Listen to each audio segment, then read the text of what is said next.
in English. It looks like he's very like personal in the way that he doesn't want to be he would say another stepchild because he felt like he was out to top rank. Y aquí como like he right away wants to nip it in the butt where I'm not gonna be a shadow of Ramirez. That could be a little bit dangerous, especially him, being in better fights, more battle tested.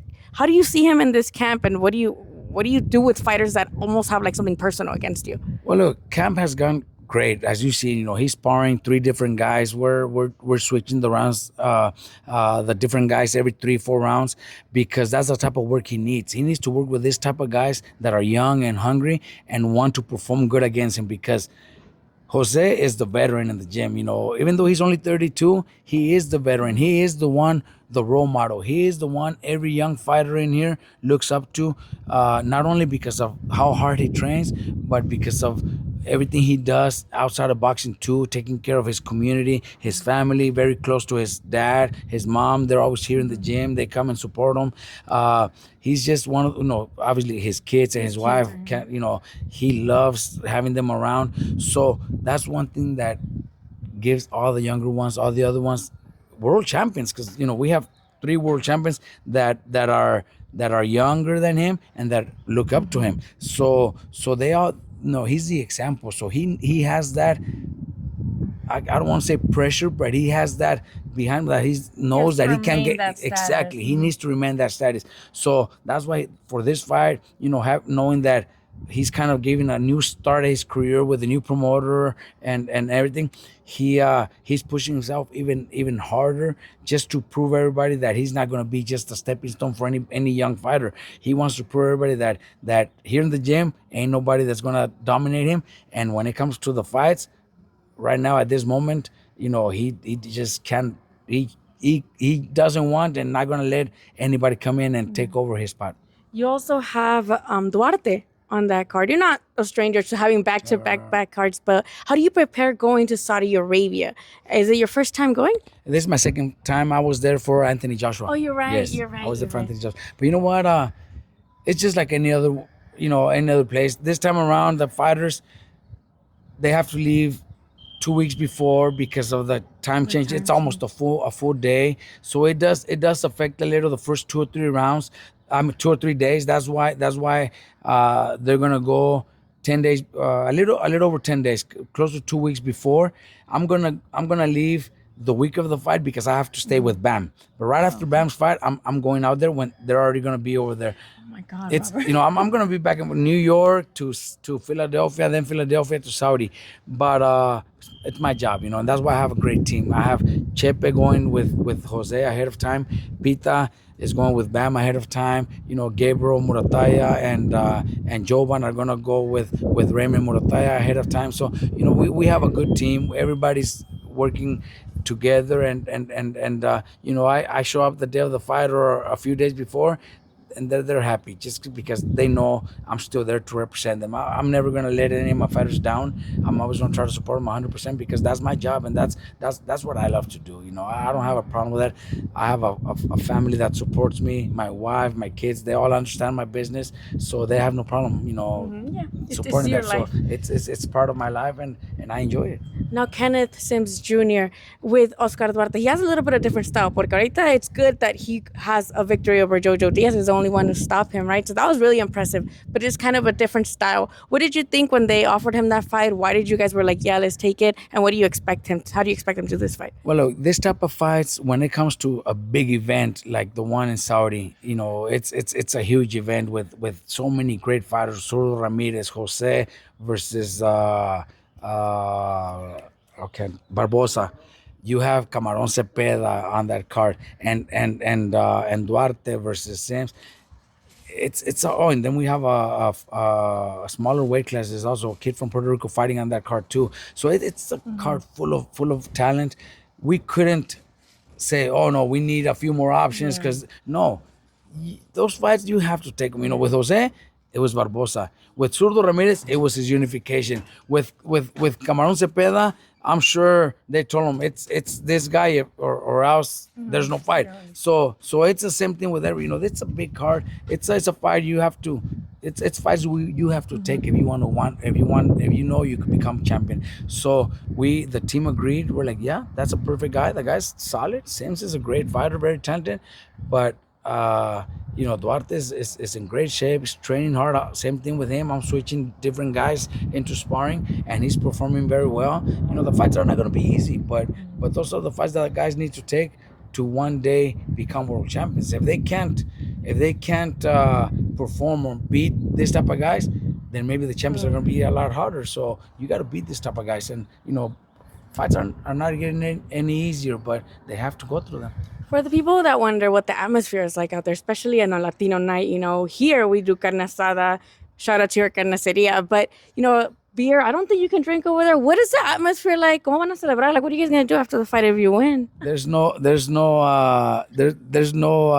alcohol legally, but there's always ways to find it. There's always a way, Drugs are not legal here, but a lot of people get away with it. So same thing over there. Now, I'm just kidding. I wouldn't break a law over there because over there they do have some laws that are scary. So no, nobody wants to break the law. Or La Boom that got stuck over there in the UK. We're gonna hear headlines. You don't want to break laws over there. Garcia stuck in Saudi. You don't want to break laws over there. When I was over there with Anthony Joshua, I don't drink, so I didn't have to try to find anything.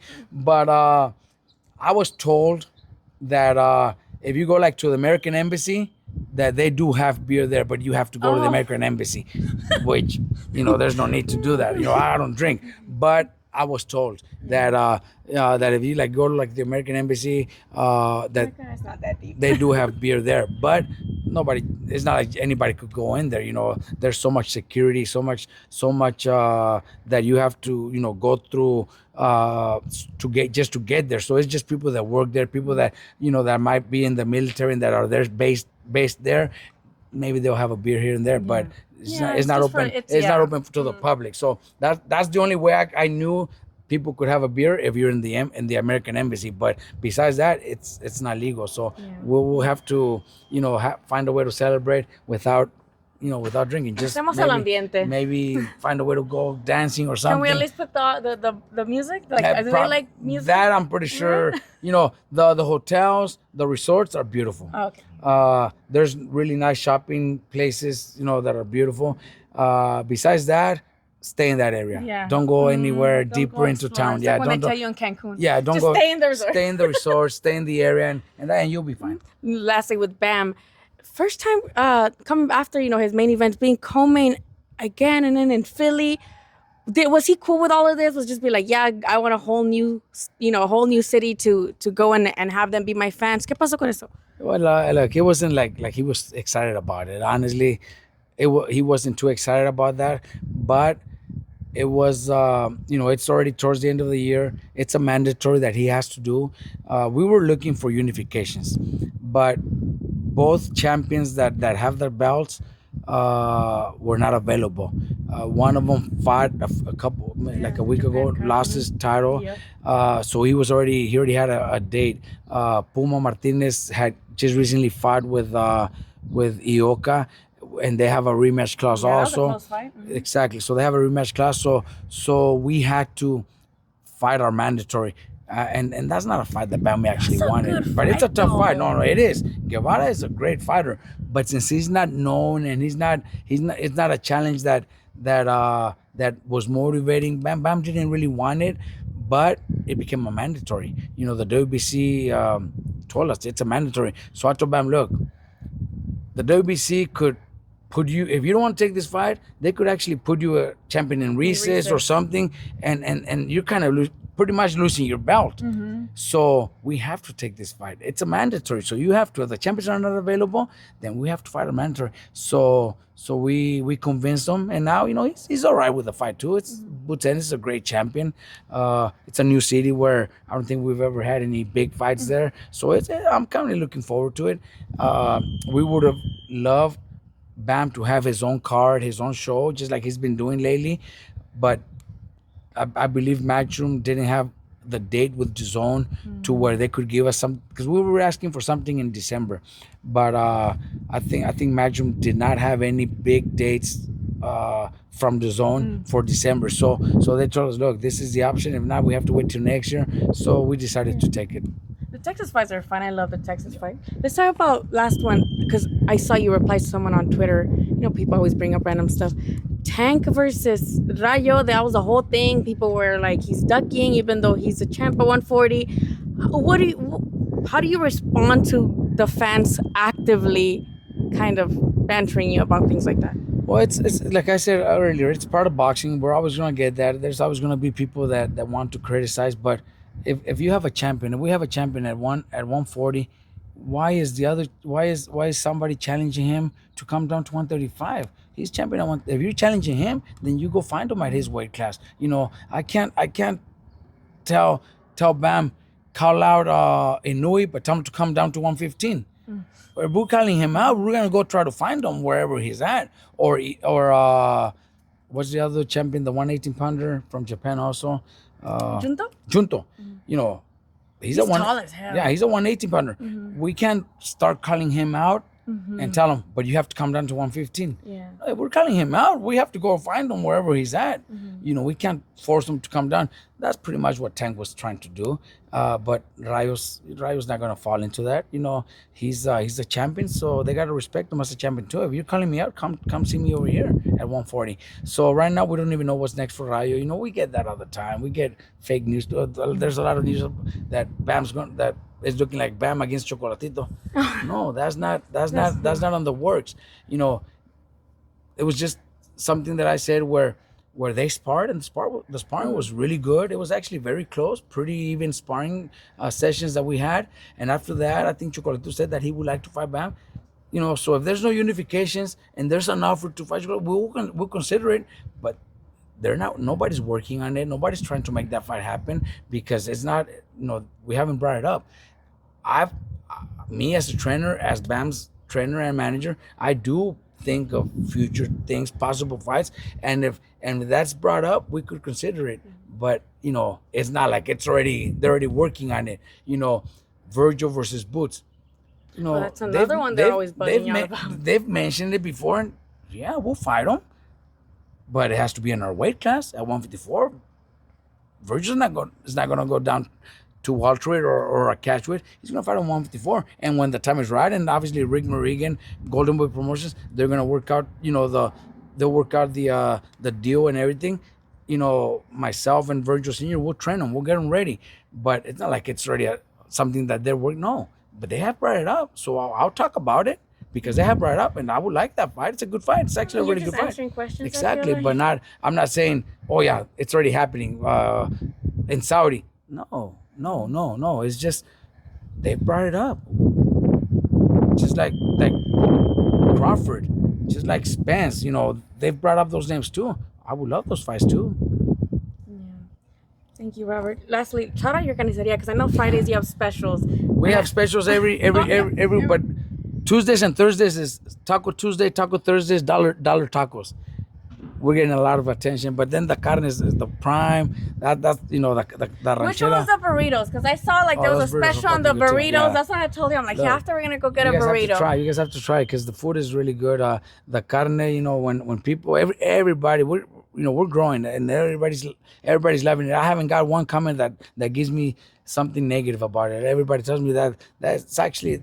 I've got a lot of people telling me that it's the best they've tried because the carnicero that we got is really good, but he got some nice marinado that's really good. You actually get people who you're like, oh no, they know what they're doing. Exactly. Because a lot of people just left their name on anything, Robert. What's funny? Could just be like, I'm gonna put my name on you know what's funny? You know what's funny that people don't even know the carnicero that we have, that we have right now. He used to work together with Eddie Reynoso and Chepo Reynoso in Northern California. Cero Clambuteros. They used to be here. They used to be in Northern California working and actually he told me illegally. They came. They said they lived in a one bedroom like 5 different guys living, like The like reality for a lot of us exactly. when we and, first and, get and, here. and they used to work at a carniceria.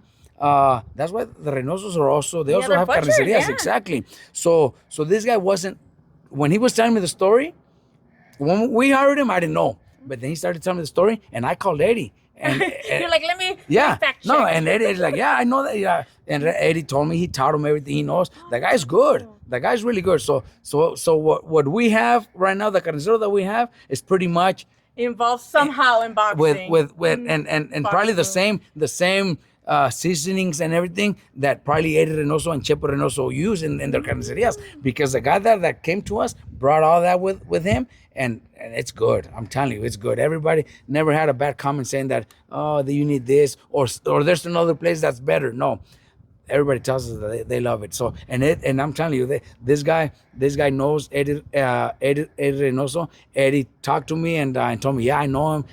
We used to do this, we used to do that, and they confirmed that they know each other. They grew up together. Get your carnes over there, because there's going to be a badass card November 6th. Y es en el día, so Yeah, it's even exactly. perfect. So during the day, come get the carne asada so you can grill and watch the fights, because they're gonna be great fights. Honestly, I not just my fighters fights. No, the I think whole card all is really 5 good. fights on the card are gonna be awesome. Yeah, and it's Latino night, so gotta Exactly. show up. Buenos modelos. Thank you, Robert. Thank you.